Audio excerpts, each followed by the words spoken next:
Welcome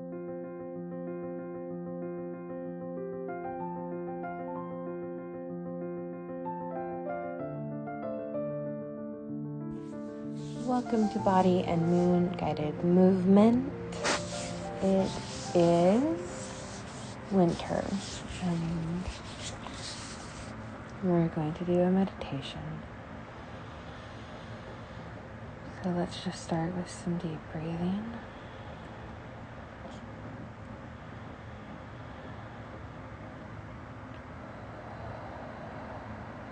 In through your nose and out through your mouth.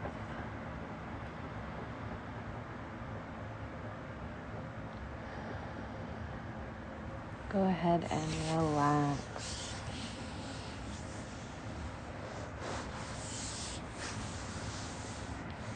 I wanted to talk while we breathe. Or walk if you're better at moving while you meditate. About starting a month in winter. Starting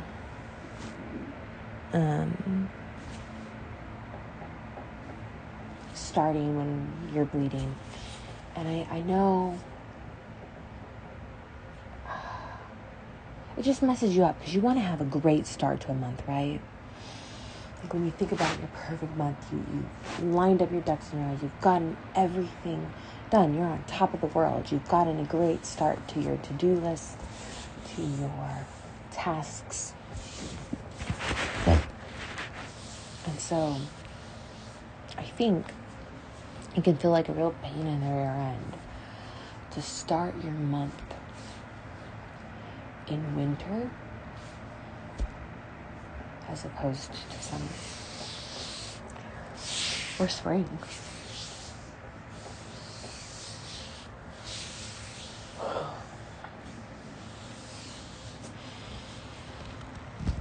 Breathe in. Breathe out. Release that frustration if you have any on that subject.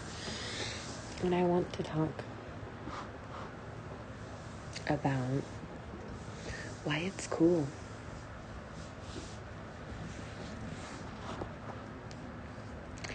It's cool to start in winter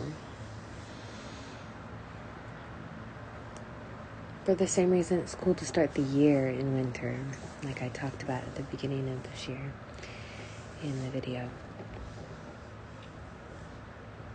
It's cool to start in winter because you get to have downtime, you get to receive, you get to be kind of in your planning phase, because when you're in winter, you can review your past month of what went well, what didn't go well, what you'd like to work on.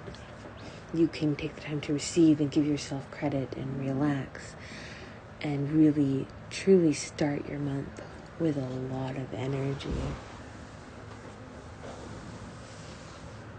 Headed and a lot of plans that now you can make that are directly for this month. It is pretty cool. I had a lot of thoughts on winter too that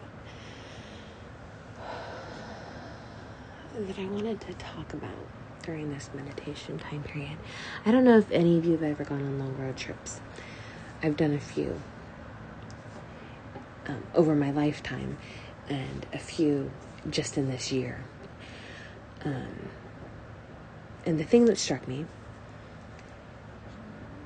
that I really wanted to talk to you about was as we drove past fields and orchards and farmland. And it's winter right now. I mean, it's almost spring, so things are beginning to get planted. But it's still technically winter. And when I was making my trips, it was more winter. And just seeing all the apple trees completely barren. And there were two things I noticed. One, they were completely barren. There was no apples, there was no green leaves. And two, you could see for miles along that orchard because there was nothing obscuring your view except for the trees, which were dead. Well, dead, not necessarily dead. It's probably a very cruel word to use, but hibernating. There wasn't anything on them, just the branches, cut perfectly to receive the fruit, pruned and what have you. And then the fields for grapes, grape vineyards and stuff, and they had their support beams up and what have you for where the grapes would grow. But you could see for miles along those because there were no leaves, there were no fruit, there was no foliage. It was all just miles and acres of maintained empty land. Lots of potential.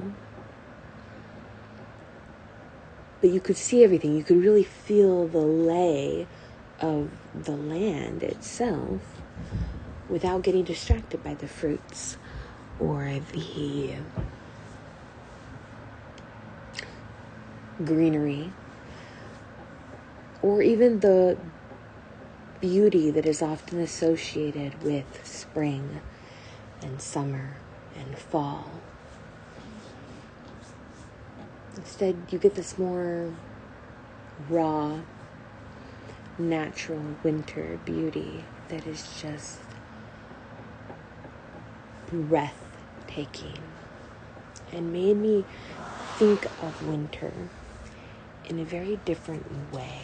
Think of my own winter period in my body when my body wants to hibernate. And it's almost like all of the busybodiness, if you let it. This is the challenge. Deep breath. Release. You're up for the challenge. Deep breath again.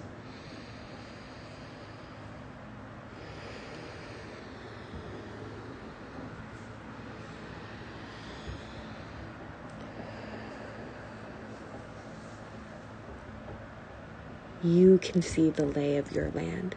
You can really see your trees and see your supports and see what you have a little bit more clearly in winter when you're resting, when you're pulling your energy in and focusing only on those things that you absolutely need to do. And as you're pulling in and you're thinking, you can truly see the lay of your land, what you have where, and make decisions about whether that's what you want moving forward into next spring. And that was the thought that popped in my head. That was the thing that I was like, oh my gosh, this is exciting. This is so cool. This idea of winter and everything being dead. And you got all these empty farm fields, which you can see the furrows in. You can see the watering spigots set up on them, but nothing else for miles. And you can see where the farmhouse is and where they've planted barrier trees to help prevent wind from blowing too hard on this, that, or the other. I don't know a whole lot about farming, but I know that you see those on farms when you're driving, those rows of tall foliage trees that sort of block wind or block sunshine or, whatever their purpose is. Or beauty, I don't know, maybe that's their purpose. And you can see those, and so you get a really good lay of the land as you're driving past, looking at where they have everything assembled, where they have their water things set up, where they have things, where they have, for the really big grape vineyards that we drove past, I saw what almost looked like little housing places. I want to use the word barracks, but that's not the right word. But like buildings that are meant for the farmhands who aren't there all year round, but who need a place to sleep and shower and clean themselves when they are. And I could see those. It's like, oh, that must be where they keep their bunk house. That was the word I was looking for. That must be where they keep the extra hands. And so I want you to take a few minutes. We've got about a minute left. And I want you to ponder on, what does the lay of your land look like? how does winter help you truly see what you've got, where it is?